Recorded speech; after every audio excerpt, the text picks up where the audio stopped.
ready to roll. Sure. This just feels so lonely. I know. Like we're missing something. I know. All right. Well, welcome to AY After Hours with Doug and Kelly. The producers came up with an idea. When we started this podcast, we kind of just jumped right into it without really sharing anything about ourselves. So the producers came up with some questions, and they thought we should sit down. That's not probably and a good idea. interview each other. We'll give it a shot. Yeah. We're going to give it a whirl here. Yeah. So you want to take the first question? I will take the first question. Okay. I'm going to make it difficult right out of the gate. Oh, no. Okay.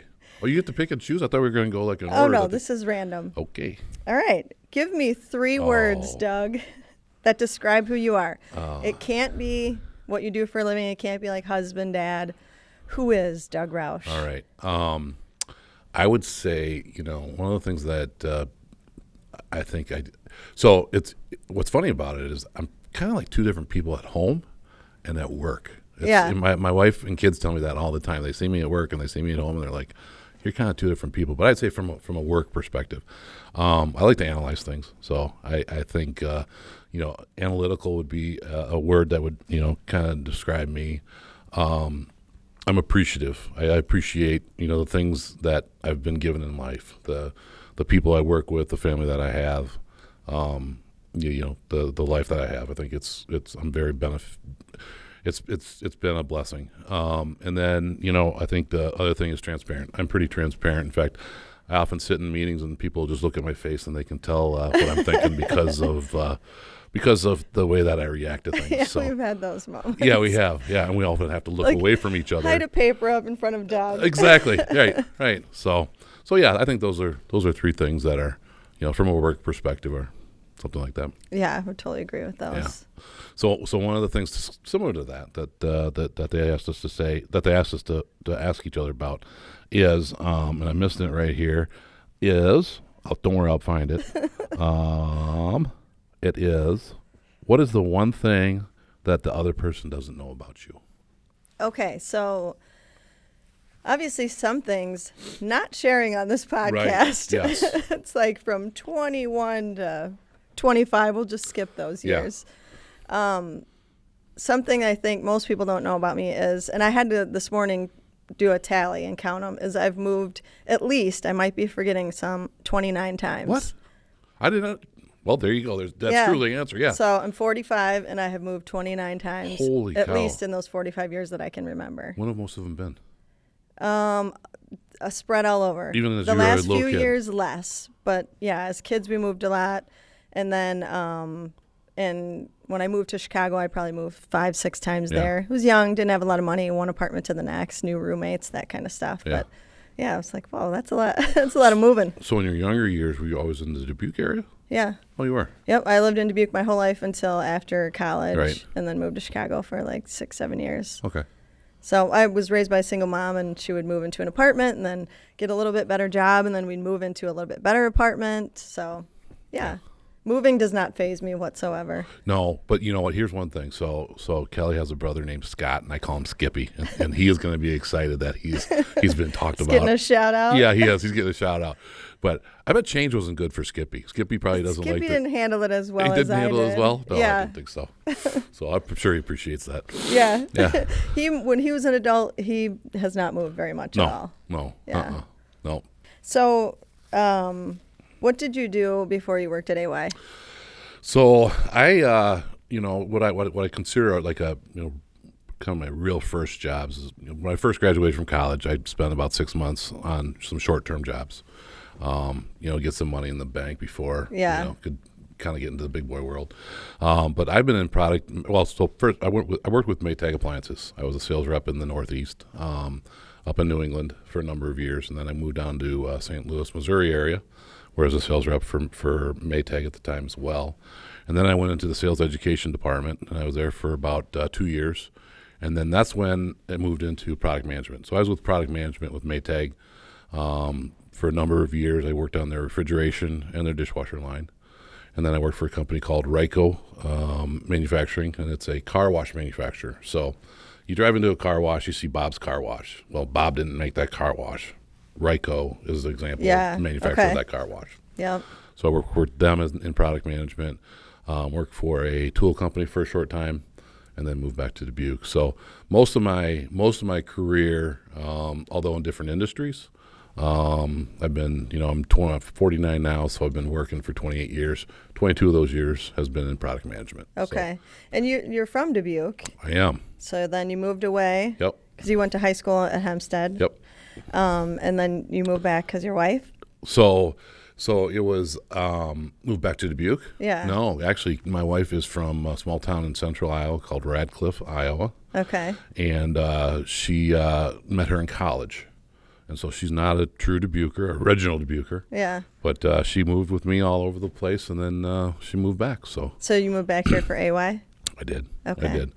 Yeah, and it was a situation where, I thought that I would never move back to Dubuque. Just when I first moved to New Hampshire and down to St. Louis, we loved that. And then we lived in Des Moines for a number of years, which we absolutely loved. Yeah, Des Moines' great. Yeah, and I didn't think I'd move back just because that wasn't in the plans. Nothing against Dubuque or anything like that, but and my wife was on the same page. And then they said, here's an opportunity at AY, and Kim was like, I thought we weren't going to move back to Dubuque, and I said, well, there's one company I'll probably do that. Yeah, that's so crazy. Yeah. So after college, I moved to Chicago, and I didn't really think I would. I wasn't sure if I would move back or not, but then I had children, and then my parents live here, my brother and sister live here. It's like once you have kids, it kind of changes perspective. So It does. And once my brother had kids, I was an auntie. That was like so exciting. Oh yeah. So AY was the reason that I got to officially move back. I lived here for like 8 years and worked remote and was traveling a ton and like burning out and had little kids. And so when AY, the Innovation Center, opened, I was like, I am getting that job one way or another, because then I can like work and live in the same town. My life will be so much less stressful. So that was a huge turning point for me. Yeah. Speaking of innovation, one of the things that I know from your background is that you worked in innovation in the past. Yes. And, different industry, though. Healthcare. Very different. Healthcare, I believe, correct? Yeah, healthcare IT. Healthcare IT. Yeah. And so how is innovation in healthcare IT different than innovation in the industries that we work in? Oh, my. In every way possible. Right. I think the thing that's similar is, in the end, it's all about figuring out, whoever your customer is, whoever you're serving, what are the challenges that they face? Like, what are their pain points? Yep. And if you stay focused on that and your solutions are solving those problems, that's the one thing that's similar. So it doesn't matter if it's a ball valve or a piece of software, what are you trying to solve? Right. The differences are, I came here and it was like, I didn't know what a ball valve was or any of this stuff. I had no idea what this foundry and factory looked like. And then it was, oh yeah, well, we're selling these things that have to last 100 years. But let's innovate. Right. Like, okay, that's daunting. Where in healthcare IT, it's always the latest, greatest, the newest thing. So change was so rapid. Yeah, I was going to say, life cycle of an innovative product had to have been much crazy. faster than here. Yeah, by the time you launch something, it's already feels like it's outdated. Yeah.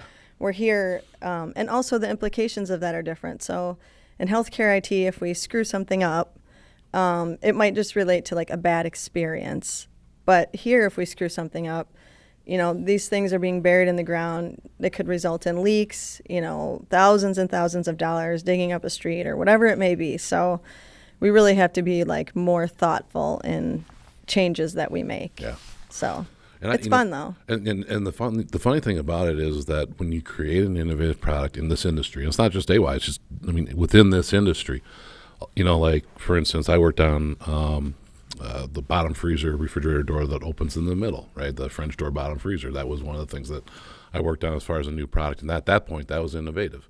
Well, that was introduced to the market, automatically accepted, people started buying it. I'm sure with IT, it's like, okay, as soon as you release it, people are going to start using it. Here, it's like, okay, it's an innovative product. Okay, we're going to wait about 6 to 12 months before people start kind of picking up, and before you can even get some traction. Yeah, it's just it's a slower moving innovative process. Yeah, overall. And I think you can see why. The people that install these things, sure, it's their reputation. Absolutely. They don't want to be the person that, made a change that resulted in something very costly or made the life harder for the people that are installing them and things like that. So I like it. Our customer base, I think, suits me better. So, my old world, it was like high heels and pencil skirts. And Yeah, that's not you. very like, Yeah. fancy. Yeah. And now it's like more like blue collar, good old boys and girls. And so for me, it's a better fit, I think. Yeah. Yeah. Good. All right. Is it my turn or your turn? Oh, gosh. Who knows? Oh, I got one. Oh, okay. Okay. What's the worst job you've ever had? I was thinking about this last night because they gave us a little prep work as far as, kind of gave us an idea as far as some of these questions.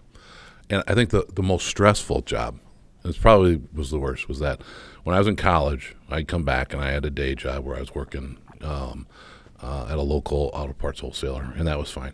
But at night, what I did to pick up some extra dollars was I was an umpire for the beer league softball. I thought you were going to say dancer. No. Absolutely not. Okay. Yeah. No, I was an umpire for a beer league softball league here in Dubuque. Yikes. And so here is, at that point, I was much more scrawny and slimmer. But here's a scrawny, 19-year-old guy, strike ball, that sort of thing.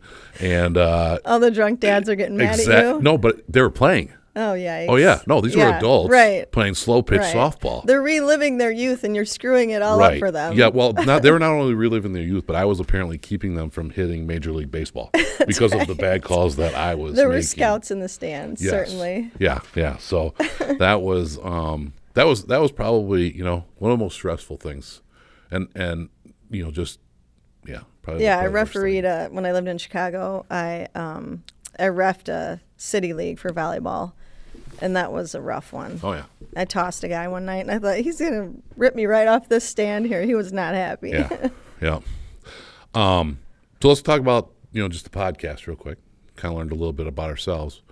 In your opinion, what makes a good podcast guest? Well, I definitely don't feel like an expert on any podcast-related things yet, but I think for us, we've learned that personality is huge. Just being able to be comfortable, I think it's natural. Like, get in front of a camera and a lot of people just panic and forget how to just be themselves. So I think some of our best guests have kind of forgotten what's over here, and they just share their stories, and they're relaxed and funny and that kind of stuff. So for me, we always seem to have someone that has a good story, but the best people are the ones who just know how to share that in a relaxed way. Yeah. And I think the thing too is that, I think people often worry that they're going to have the wrong answer, but there's so much that we talk about that it's just about them. I mean, they're the experts on them. Exactly. And so, that's the thing that's important to. And you can edit. I mean, our marketing team does a wonderful job. Yeah, if this was live and you couldn't take anything out, I don't think I would sign up for it. No, I don't think I could sign up for it. No, you'd be out. What do you think is the toughest part about the podcast?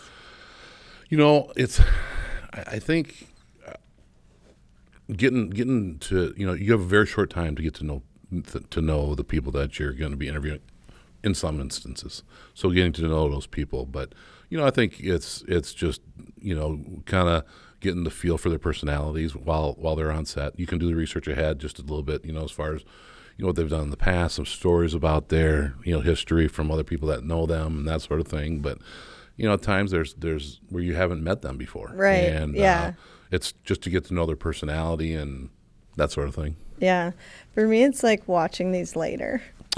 It's so cringy. I'm like, oh my gosh, what is wrong with me? Delete. Yeah.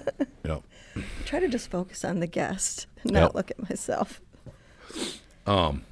Speaking of is it my turn or your turn? It's your turn. Okay, so if you could have anyone on the podcast, who would it be? It would be Mike Rowe. Would it? Yeah. Yeah? I think so. I think because, I already love Dirty Jobs, and we've been watching a lot of Deadliest Catch and all that stuff lately, but I think his whole vibe, his whole message is totally in line with, manufacturing and our customers, and it's I feel like 5 minutes with him, even just saying something motivating and inspirational to the people. Not only would it probably spike the people that watch the podcast, but I feel like it would really mean something to people. So And I he's think that'd got be cool. he's got a great podcast out there, and he's got a pretty interesting history, Yeah. from his background and that sort of thing. So He's all about like how actual real hard work has been undervalued over time, and I Absolutely. just totally believe that. Yep. So I think his message would resonate pretty strongly. not only has it been underappreciated in the past, I think it's underappreciated, today. Yeah.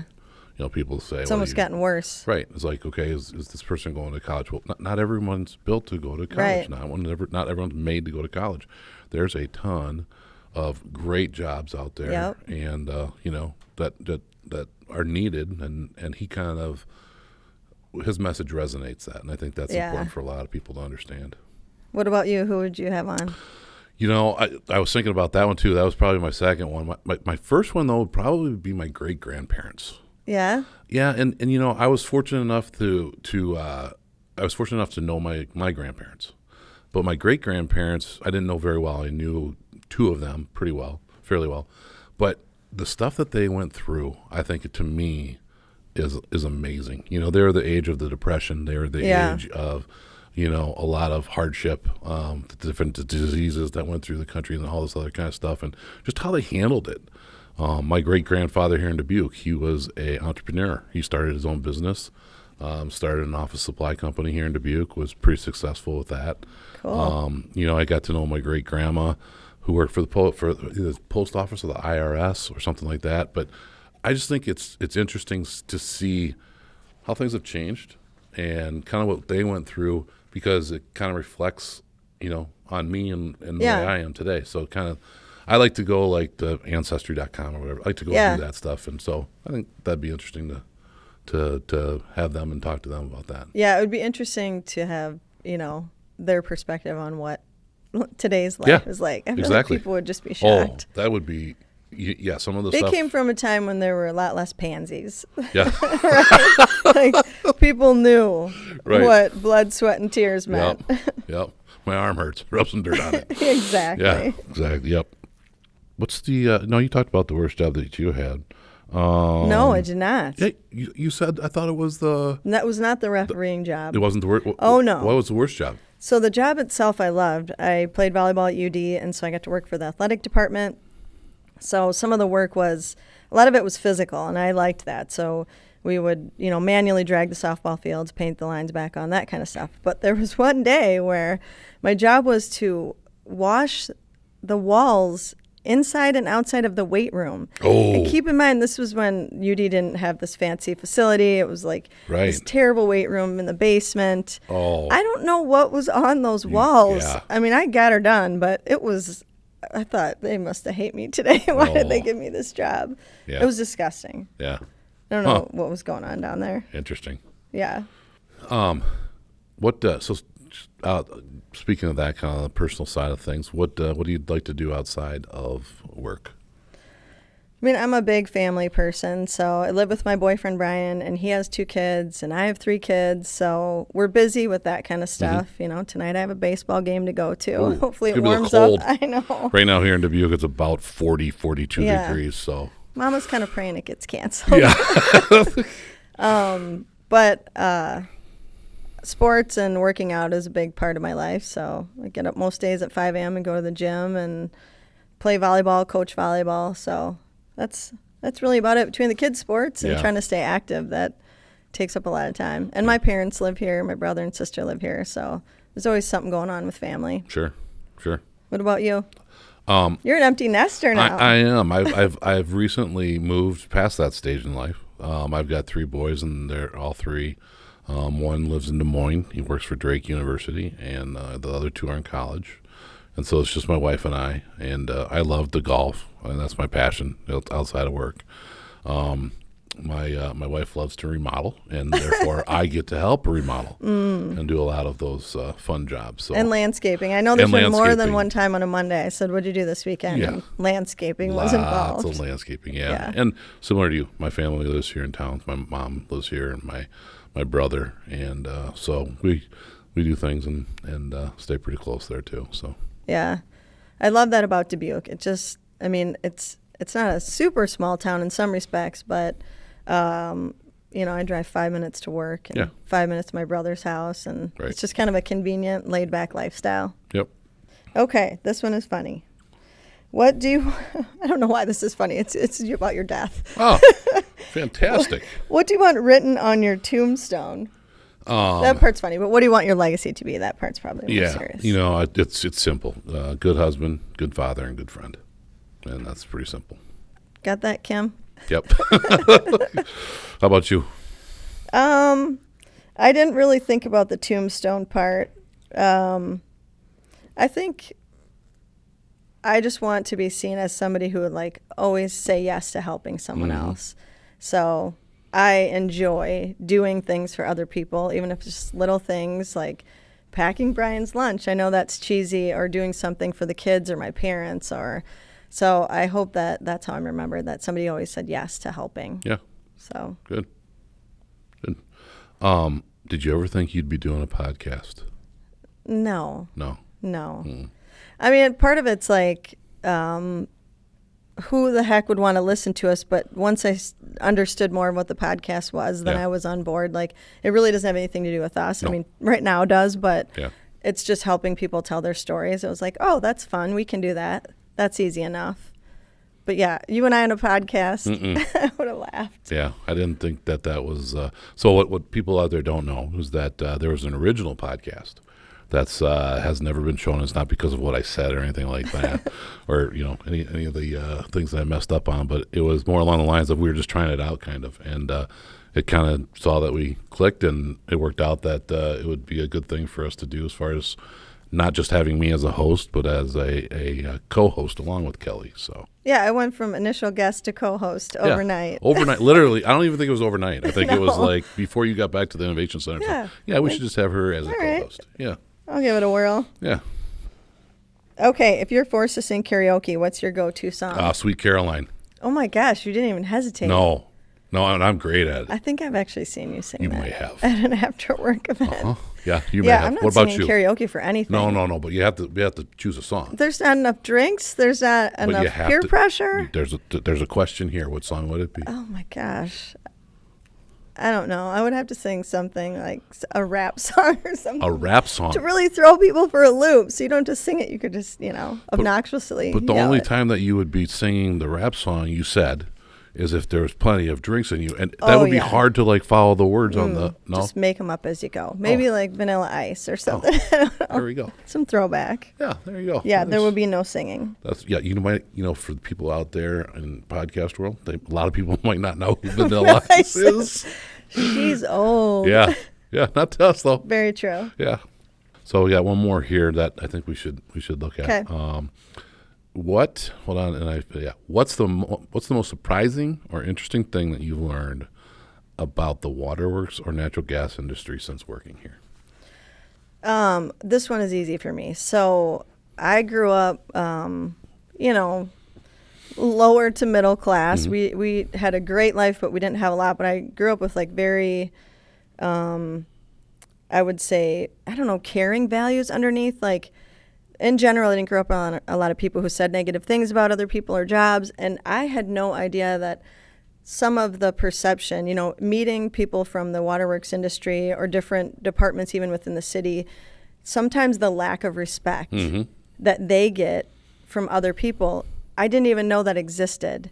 Even dating Brian, who works for the city, some of the derogatory perceptions, I didn't even know that was a thing. I wasn't raised that way. Right. I was raised in an environment where it's like, these people help keep our city running.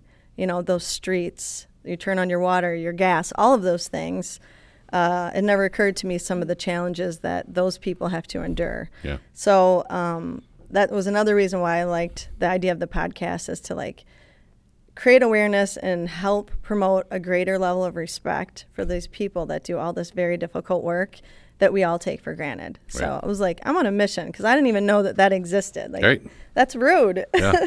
So for me, that was a huge shock. And mine's very similar, and I agree with you 100%. But the other thing too is that I was always a person that you turned on the water, you never really thought about where it came from, or Yeah. your house is heated. You just knew that there's gas, being used to heat your house or whatever it is.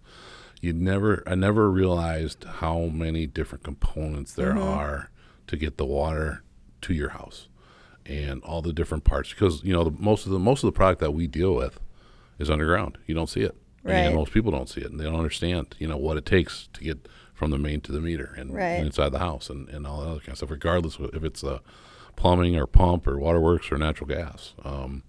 It amazed me how many different things need to go into effect when you're getting those resources to your house. Yeah, and all the elements that affect that too, even in different parts of the United States, and corrosion and all of those things. It's kind of amazing. You'd think that getting the water to the house is the same in Florida as it is in North Dakota. No. Completely different. And that's surprising to me, Yeah.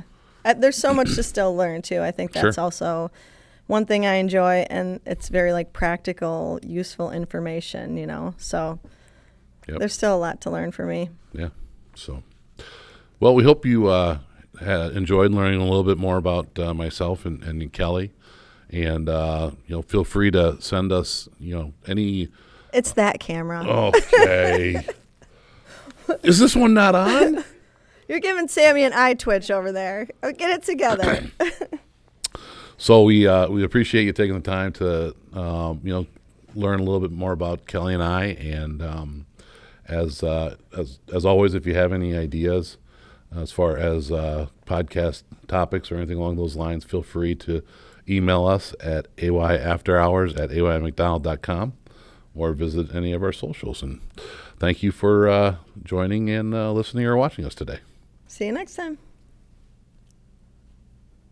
Great.